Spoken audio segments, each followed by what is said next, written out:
C'est un plaisir de venir et voir. Alors, on s'est vu il y a quelques semaines pour le film. C'était très sympathique. Et Baruch Hashem, en tout cas, très heureux de voir comme ça les jeunes venir boire de la Torah. Le roi Salomon, il dit Shlach lachmecha al pene hamaim. Le roi Salomon, chaque mot qu'il a dit dans ces versets, c'était des conseils de vie. Envoie ton pain sur l'eau, ki berov hayamim timtsaenu. Un jour, tu le trouveras. Et on sait que dans la Torah, que l'eau, c'est la Torah. En maïm est la Torah. En fait, mets des graines, plante des graines, parce qu'un jour, ils vont pousser. Baruch Hashem, dans l'expérience qu'on a avec Rav Parsi, depuis des très longues années, quand on a commencé Nefesh Yehudi, ça fait plus de 15 ans, quand on a commencé Nefesh Yehudi. Et aujourd'hui, on rencontre des gens que, grâce à Dieu, ils ont construit leur vie au niveau familial, au niveau Parnassa, au niveau, ils sont très... Mais on les voit, ils ont eu la Torah. La Torah a changé leur vie. Et des fois, on est choqué de voir, depuis des gens qui sont devenus des rabbanim, tout simplement. Des étudiants qui sont venus, ils ne savaient pas lire, ils ne savaient pas étudier, ils ne savaient pas... Et aujourd'hui, je peux vous citer quelques noms qui sont devenus raves de communauté. Comment c'est possible en quelques années comme ça? Ça, c'est l'exemple extrême. Il y a d'autres qui n'ont pas voulu devenir raves de communauté, ni rabbanites, mais ils ont voulu tout simplement construire une vraie famille sur les bonnes bases. Alors certains étaient déjà avec une fille qui était peut-être pas juive, par exemple, et d'autres avec une fille qui leur correspondait pas, ou etc. Et aujourd'hui, tu les vois 10 ans après avec une belle famille autour d'eux. Certains 4 enfants, d'autres 10 enfants, 12 enfants. Et tu te dis, c'est incroyable comment des bons rendez-vous dans la vie, quand on va... Et la Torah, c'est une richesse qu'on a reçue qui est incontestable. Incontestable à tous les niveaux. D'abord, je ne sais pas si vous avez lu, mais il y a le livre du Kuzari. Le Kuzari était un homme, c'est un livre en français, on peut l'acheter même dans les éditions Verdun. Ouais. Peu importe, ça se trouve même sur Amazon. Le Kuzari, c'était un homme qui a cherché les religions. Il voulait, parce qu'il a eu un rêve un jour comme ça, il sacrifiait devant une idole. Et la nuit, il a rêvé comme ça plusieurs fois où on lui dit tes actes, non, ta pensée est bonne, mais tes actes ne sont pas bien. Comme ça, 2-3 fois, il comprend qu'il sert quelque chose de faux, il va chercher. Et il passe chez tous les religions. Et il commence à interroger depuis le début. Et d'où vous connaissez qu'il y a Dieu? C'est quoi les preuves? D'où vous amenez? Et pratiquement toutes les religions lui répondent, Dieu il s'est dévoilé devant 600 000 personnes dans le désert, la sortie d'Égypte, le mont Sinaï. Tous, vous voyez là-bas, il a le débat, vraiment il raconte son débat avec les chrétiens, avec les musulmans, avec... Tout le monde lui dit, mais voilà, il y a eu des preuves, Dieu il s'est dévoilé, il y a son livre qui est dans tout... Ok, il dit, mais ça, c'est la Torah, c'est les Juifs, c'est pas vous. Ah oui, non, mais un jour, Dieu, il a changé d'avis, ou il a fait... C'est tout l'idée. Il dit, oui, mais c'est marqué dans la Torah que Dieu, il dit, je ne veux... Vous avez Moshe Rabbeinu, Moïse, mais je veux que vous voyez de vos yeux. Ça suffit pas. Je ne vais pas engager toute l'humanité juste parce que vous avez un prophète, même s'il est vrai. Je veux que vous voyez, à Tem Reitem, 600 000 personnes ont vu Dieu qui s'est dévoilé, les yeux se sont ouverts, comme ça c'est marqué, ils ont vu ce qu'un homme ne peut pas voir en général. Alors comment vous dites que Dieu il a changé d'avis, il s'est dévoilé à une personne en cachette, derrière une montagne, machin, mais ça contredit ce que... Et comme ça, il abandonne toutes les religions et il arrive chez les Juifs. Et il dit, bon, je suis arrivé chez vous parce que vous êtes le peuple le plus poursuivi, un petit peuple, je ne pensais pas arriver chez vous, mais je n'ai pas le choix, tout le monde m'envoie chez vous. Et au final, bon... Il y a tout le livre du Kuzari où il explique toutes les mitzvot, Eretz Israël, comment on est fondé. Tout le livre est fait sur ça. Et il finit par se convertir. Et le jour où son pays, c'est un pays en Russie, là-bas, les pays perdus, Khazars, etc. Là-bas, toute sa ville s'est convertie avec lui. Il était roi d'une ville. Mais c'est quoi l'idée? La Torah, elle est Torah Temet. La Torah, c'est une référence qui est passée dans toutes les générations. Personne ne l'a contestée. Elle se trouve, tu vas dans le monde entier. Là, en Syrie. Partout où tu vas, il y a le même Sefer Torah, les mêmes lettres, il n'y a pas de changement, c'est Torah Emet. On a toute la sagesse de la Torah orale de nos sages, on a la transmission de Halacha les Moshe Misinaï. Donc la Torah, c'est la plus grande référence de vérité qu'on peut avoir dans la vie. Avec tout ce qu'on veut, si on construit autour de la Torah, on a une vraie référence. Et forcément que si tu sèmes des graines de Torah dans ta vie, ça pousse. Ça pousse. Puisqu'on va parler un peu du gala, moi j'ai un de mes plus grands donateurs. Bon, Hachem, quelqu'un qui réussit, belle famille et tout. Quand on l'a connu, il connaissait rien de tout ça. Il connaissait pas. C'était des familles qui ont passé la Shoah, qui connaissent rien. Mais tout simplement apprendre cette belle Torah, cette belle richesse. Et Akadosh Baruch Hu a promis qu'on va toujours revenir. C'est-à-dire même s'il y a une coupure, une petite rupture, les parents ils n'ont pas pratiqué, c'est pas que ça s'est arrêté, c'est qu'ils n'ont pas l'exil, l'éloignement, le fait qu'on a traversé tellement de pays. Les enfants, ça revient. Ils retournent, ils retrouvent leur richesse, leur vérité. On est dans la paracha où Yosef il retrouve son père. Yosef Hatzadik, il a été perdu en exil. C'est quoi le premier signe qu'il envoie à son père? Il lui envoie le sujet des charrettes à Agalot. C'est quoi les charrettes? Tous les commentaires, hier j'étais en train de regarder, tous les commentaires de la Torah. Vous savez, on a des roumaches avec 7, 8, 10 commentaires au tout. Tout le monde parle de ces charrettes. C'est quoi ces charrettes? C'était en fait un signe. Il lui a dit, voilà, quand on s'est séparés, on a étudié le sujet de la Egla Arufa. C'était un sujet halachique assez compliqué. Quand il a retrouvé son père, il lui a dit, je suis resté, ça, voilà, tout ce que tu m'as appris. Et quand Yaakov, il a dit, mon fils, il a gardé ses valeurs de la Torah, Vatechi Ruach Yaakov Aviem. Ça l'a fait revivre, il savait qu'il va retrouver un enfant qui est devenu le roi d'Égypte. C'était le roi numéro 1 dans le monde, celui qui est le plus grand financier du monde. Tout, mais tout, il a réussi à le faire parce qu'il a surmonté ses épreuves, parce qu'il avait la Torah. Donc, Kol HaKavod, vraiment, à votre âge, chacun, voilà, pour construire, pour avancer, s'investir, venir écouter des cours, avoir un rave qu'on peut déranger à n'importe quelle heure, lui poser des questions. En fait, il faut prendre à cœur, il faut s'y mettre parce qu'il y a des gens qui mettent vraiment leur cœur et leur neshama, et les résultats sont extraordinaires de voir les gens se marier bien, correctement, construire une famille selon les bases, mettre la Torah dans le centre, parce que le mensonge aujourd'hui dans la vie n'a pas de fin. Tu peux être le plus heureux au monde, tu as tout, et quand même tu vas chercher du mensonge, tu vas chercher des bêtises, et tu détruis tout ce que tu as. Pourquoi? Si un homme y met le désir et les plaisirs de la vie dans le centre, et il veut construire autour, alors il n'est jamais rassasié, il va toujours chercher autre chose, ce qu'il n'a pas, ce qui est interdit, ce qui est faux. C'est comme ça, les gens, tu dis pourquoi? Ils ont tout le bonheur dans leurs mains et ils vont le détruire. Parce qu'en fait, il faut quelque chose d'autre dans le centre. Il faut que dans le centre, on ait Dieu, qu'on ait la Torah. Autour de ça, la Torah nous a permis tout le bonheur. Au contraire, pour vraiment profiter de la vie, on a besoin de la Torah. C'est quand on va manger un plat vraiment chaud, bien comme ça, avec la fumée et tout. C'est rare, il faut trouver un restaurant qui est à la maison.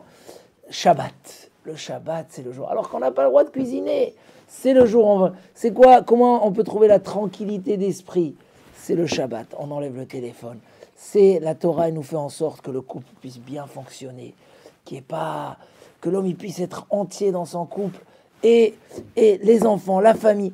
Tout c'est... Mais il faut mettre la Torah et Dieu dans le centre. Si on met la Torah et Dieu dans le centre, on a tout. C'est pour ça que quand vous venez au cours, mais il faut vraiment prendre ça comme... Vous venez dans un makom kadosh, je ne sais pas si vous avez entendu dans ce qu'on a dit, que les deux philosophes, ils ont dit comment il y a des nations qui voulaient, comme aujourd'hui l'Iran, ils voulaient détruire le peuple juif. Comment on peut faire? Ils leur ont dit, allez-y voir, s'il y a les bâtés knésiot, les bâtés midrashot, vous ne pouvez rien faire. Même le Yetzer Hara, quand il veut détruire l'homme, si l'homme il est attaché fort à un bêta midrash, un bêta knesset, un centre d'études, en plus, c'est le centre des jeunes. Donc c'est vraiment quelque chose qui peut nous donner. Faut pousser, faut prendre le maximum de ce qu'on peut prendre. Et voilà, et Bezrat Hashem, on se fait un rave qui nous conseille, qui nous transmet la Torah. Comme ça, on peut arriver à des choses extraordinaires. Et Bezrat Hashem, au mariage de chacun, et les familles bien construites. Voilà, une vraie ambition de construire la vie. Les plaisirs, tout ça, on les aura autour, sans aucun problème. On aura même mieux que ce qu'on rêve. Mais si dans la base, on a mis les choses qui nous attachent au bonheur, à la vérité, à l'éternité, aux vraies valeurs, à ce qui nous donne des forces de combattre ces mauvais Yetzerara qui nous amènent à droite et à gauche. Voilà, Be'ezrat Hashem, que vous ayez tous, en sort de Hanouka, vous savez, chez les Chassidim, ce soir, ils font un grand repas. Donc j'espère qu'il y a un grand repas. Un grand repas, parce que c'est Zot Hanouka, c'est le 8e jour de Hanouka. Vu qu'on sort et on a fait 8 jours de miracles, 8 jours, alors ils font une Séouda, une vraie Séouda, comme à Simchat Torah, on a fini comme ça les 8 jours de Sukkot, on fait une Séouda de Simchat Torah, on sort des miracles, on fait une Séouda pour marquer qu'on est heureux de ce qu'on a, parce que quand un homme il marque qu'il est heureux de ce qu'il a, il part avec. Et voilà, jusqu'à Purim, là on a 2-3 mois, on doit partir avec les miracles de Hanouka, Be'ezrat Hashem. Voilà, maintenant je vais vous rajouter quelques mots. Vous savez, aujourd'hui, comment il dit, l'argent répond à tout. Ça veut dire quoi? Kesef yanet akol. À quoi sert l'argent? À vivre. Mais l'argent, elle a aussi une autre vocation. C'est que pour faire quoi que ce soit aujourd'hui, il faut des moyens. Je vous raconte qu'on a oublié de payer le loyer de ce local pendant 2 mois. Le propriétaire, il m'appelle. Non, c'est vraiment, on a oublié, je sais pas, le virement, il n'est pas passé. Et le propriétaire, il est un Natania, c'est quelqu'un de très sympa. Il appelle, machin.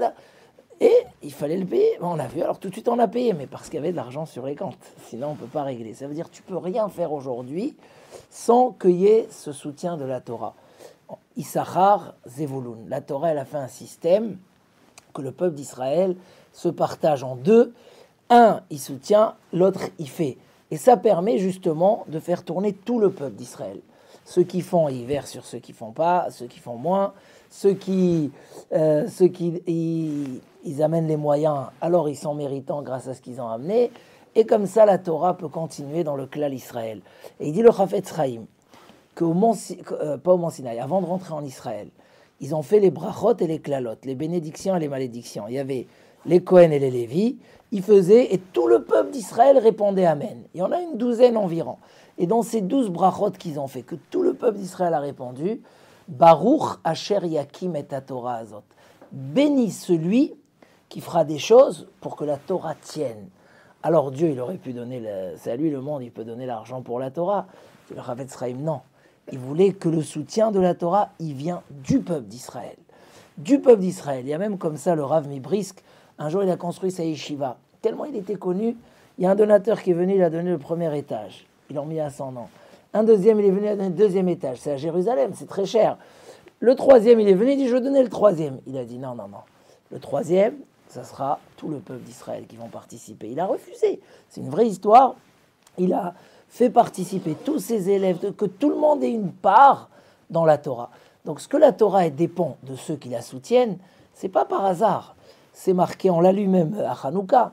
On a lu, le premier qui a amené le sacrifice, c'était Yehuda, le roi.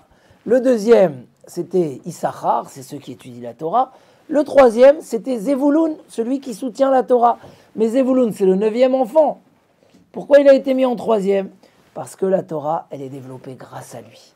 Donc Dieu a voulu comme ça, et je peux vous parler de ça des heures, mais ce n'est pas le moment, que la Torah soit liée par le peuple d'Israël. Que ça soit. Donc aujourd'hui, il y a le système des galas. Depuis le Covid, il y a même le système des halodans.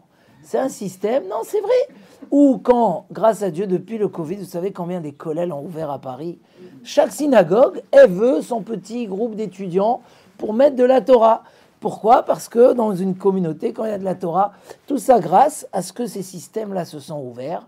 Et ça a permis, même à des gens qui n'ont pas de moyens, d'amener de l'argent pour la Torah. Une institution, comme on a par exemple nous avec la yeshiva, le collège, etc., on a besoin de récolter 750 000 euros. C'est énorme. Comment on peut arriver à ces sommes-là? Alors, il y a beaucoup de donateurs qui donnent, et c'est la période où on les sollicite, mais on ne peut pas arriver à cette somme. On a besoin d'une participation de tout le monde. Comment tout le monde va participer? On ne va pas demander à des jeunes de donner 10 000 euros, 20 000 euros, ce n'est pas dans leurs moyens. Un jour, Bezrat Hashem, mais Karov. Mais quoi? Non, mais quoi? On a aujourd'hui la possibilité vraiment d'aider. Moi, j'ai quelqu'un que tous les gars là, il vient au bureau. Lui-même, il donne peut-être 500 euros. C'est quelqu'un qui travaille. Mais par les appels qu'il fait, il dépasse les 50 000 euros. Il connaît des gens. Bon, c'est un exemple un peu repoussé. Mais il y a des gens qui amènent 3 000, 5 000. Et avec tout le monde, ça fait qu'on arrive à arriver au budget. C'est une fois dans l'année. Chaque communauté, là, une fois dans l'année, si le budget il a bien été fait, on peut se permettre, quand Rav Parsi me dit je veux faire un voyage à Copenhague, alors je lui dis, qu'est-ce que je t'ai dit? Oui, tout de suite. Ah, mais ça va nous coûter un peu de l'argent. C'est le but. Pour ça, on a récolté, pour faire des choses. Quand on entend Pitom un tel n'a pas de tefilin, quand on a machin, quand on veut faire un Shabbat, quand on veut que la yeshiva ait de quoi manger. Donc, comment on peut aider? Tout simplement, il y a des moyens aujourd'hui. Même si on n'a pas de moyens, on peut amener beaucoup d'aide. Et on peut être même étonné de ce qu'on peut faire. Un, on a amené de l'aide. Deux, on a fait mériter des proches et des connaissances. Vous ne pouvez pas vous imaginer dans mon listing, parce que là, je suis en train de le refaire, parce qu'il faut qu'on se prépare à l'avance. Des gens que Voilà, ce soir, j'ai parlé avec quelqu'un qui donne une belle somme chaque année. Je ne le connais presque pas. On a parlé même... il m'a raconté plein de choses et tout, etc. Qu'il écoute les 5 minutes de Torah. Je ne sais pas si eux, ils ont les 5 minutes de Torah. Les 5 minutes de Torah, il m'a dit, je lis le papier tous les vendredis que vous envoyez, et machin, et je ferai une table cette année au Gal, etc. Tout ça, c'est une personne qui me l'a présenté. Ça fait 3 ans. Maintenant, chaque année, il donne sa somme. Il est fidèle de hors Torah. Et grâce à ça, ça nous amène. Donc, comment vous pouvez aider? Comment? Aujourd'hui, c'est comme TikTok. Chez Akadosh Baruch Hu, tu fais pour Dieu, Dieu il fait pour toi. C'est comme ça. Il dit le Chafetz Chaim, celui qui aide la Torah, tout le peuple d'Israël qui a crié Amen pour sa bénédiction, c'est valable jusqu'aujourd'hui. Il est béni de tout le peuple d'Israël. C'est TikTok. Toi, tu as amené un petit truc, alors on t'amène un truc. À la fin, la bracha, elle est pour toi. C'est comme ça qu'il faut voir les choses. On peut faire une aide extraordinaire. Dans quoi on peut aider? Viens, on parle de choses concrètes. Premièrement, on a, donc aujourd'hui, il y a le système d'Alodan, c'est des liens. Un lien, chacun il a un carnet d'adresses dans son... Je dis moi personnellement, des fois mes neveux en Israël, ils m'envoient, ils me disent je me suis engagé envers cette yeshiva, tu peux les aider? Ils m'envoient un message, je dis oui, je fais pas. C'est comme ça, la première fois on dit oui, on fait pas. 2 jours après, ils me renvoient, alors tu as pensé, tu as pu faire, etc. Je dis mais finalement je lui fais confiance, c'est sa yeshiva, je fais. Donc et ça fait, et 1, 2, 3, etc. Il y a même, par exemple mon fils, il est mieux que ça, parce qu'il me dit, tu peux leur faire 260 €, ça ne dérange pas. Je dis bon, ok, mon fils, il me demande, d'accord. Et encore une fois, je ne fais pas tout de suite, on oublie, je rappelle. Et finalement, comme ça, les endroits, ils font des belles choses. Là, il est à Beit Vagal, mon fils. Ils ont fait une très belle synagogue française. Vraiment, ils ont fait une petite école et tout. Tout ça, c'est 2 personnes qui ont 0 moyen, qui ont décidé de se lancer. Mais ils ont besoin des gens qui les entourent, qui les aident à construire. Donc, la première aide qu'on pourrait faire... Bonsoir. Allez. Alors, il faut que je sois rapide là, parce que ça y est, il faut que ça reste chaud.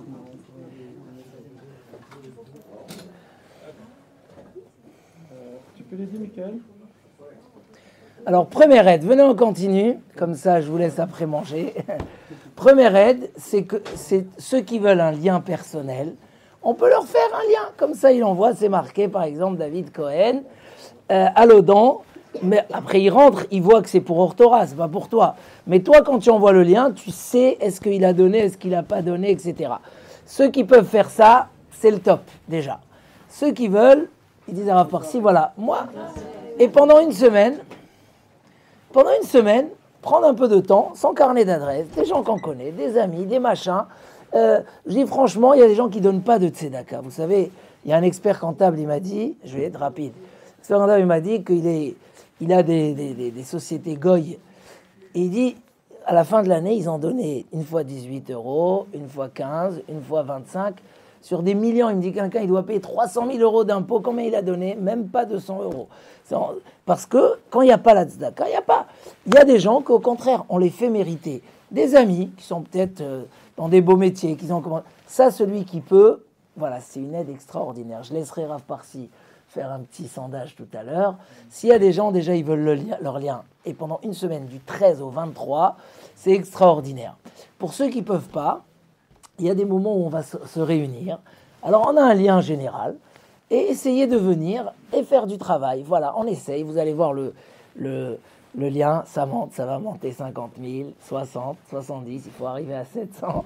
Et chacun, et franchement, des fois, même les petits dons, ils ont une très grande valeur parce qu'ils font tourner la campagne. Et on voit, il y a celui-là, il a amené 100, celui-là, il a amené 200, etc. Et d'abord, après, ça se regroupe à une belle somme.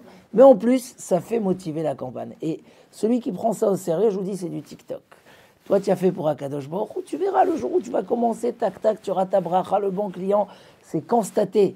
Moi, je vais vous dire, quelqu'un, je l'ai appelé, il a une société de travaux, il m'a dit, cette année, on vous a pris le Issachar Zevulun, c'est une belle somme. Lui et son associé, ils ont pris. Il m'a dit, on a fait notre plus belle année depuis, alors quand on a cette société, ça fait 20 ans, c'était la plus belle année. Mais pourquoi? Les deux, ils se sont lancés, ils ont pris, c'était... Voilà, non, Bémet. Donc ça, c'est la deuxième aide, tous ceux qui peuvent. Et ça, j'aimerais que tout le monde réponde positif, que quand il y a des moments comme ça de rendez-vous, ça va se passer. Ou dans la journée au 24, ou le soir ici. On vient, dans la semaine du 13, tout le monde, tous les soirs, tout celui qui veut venir consacrer un peu de son temps, d'abord avec son carnet d'adresse, parce que c'est ce qui marche le mieux.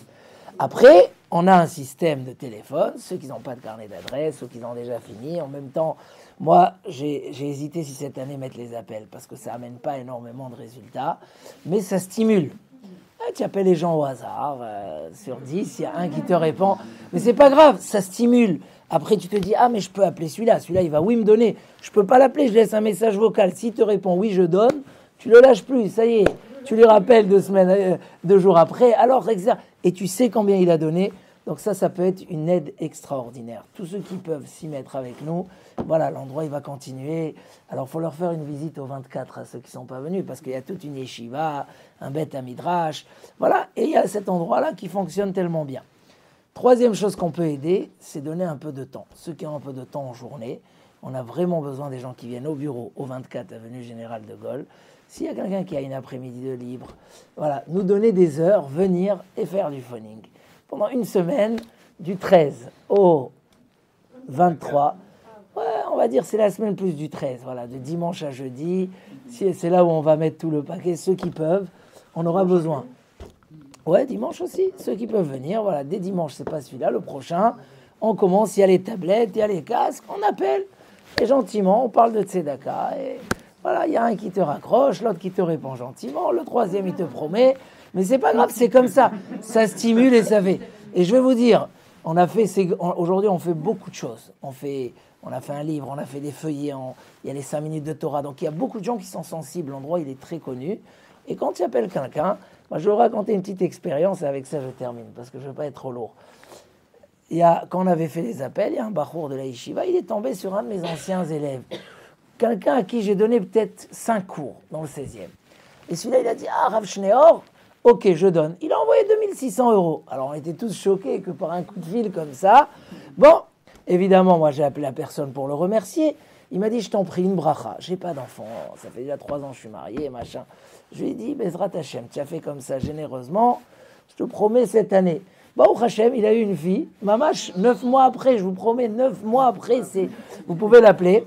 Aujourd'hui, c'est quelqu'un qui a voyagé à Dubaï, etc. Et tous les ans, il donne beaucoup plus que 2600 €. Tous les ans depuis, ça veut dire on ne sait jamais. Si on vient, on fait Bekavana, Belev Shalem. Voilà, donc je résume. 3 choses qu'on peut vraiment aider. 1, préparer son carnet d'adresse. Comme ça, depuis le 13, il y a des liens. Celui qui veut un lien privé, il veut savoir à combien il a amené. Alors on lui fait un lien privé. Comme ça, il envoie aux gens son lien et il sait après c'est quoi le résultat.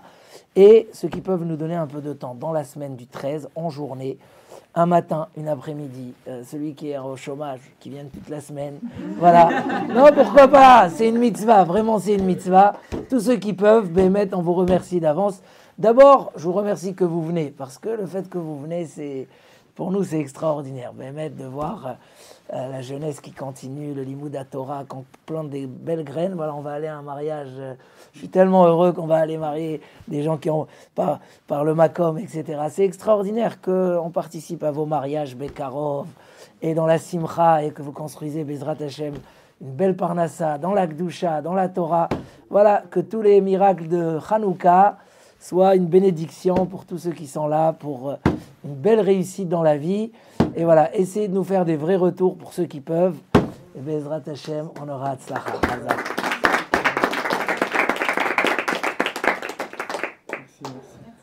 fois, j'étais à la fenêtre là, dans mon bureau et j'entends du bruit juste derrière comme ça. Vous savez, il y a quelqu'un, il est dans le... Et alors j'ouvre la fenêtre et je vois un homme là, avec le truc et il me dit ah, vous êtes là? Je dis oui, ben, je suis en train de couper l'eau.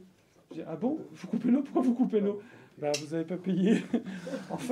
En fait, c'est parce qu'ils mettaient les factures dans la boîte aux lettres qui est dans le couloir, mais moi j'ai la boîte aux lettres qui est là et moi j'allais pas les chercher.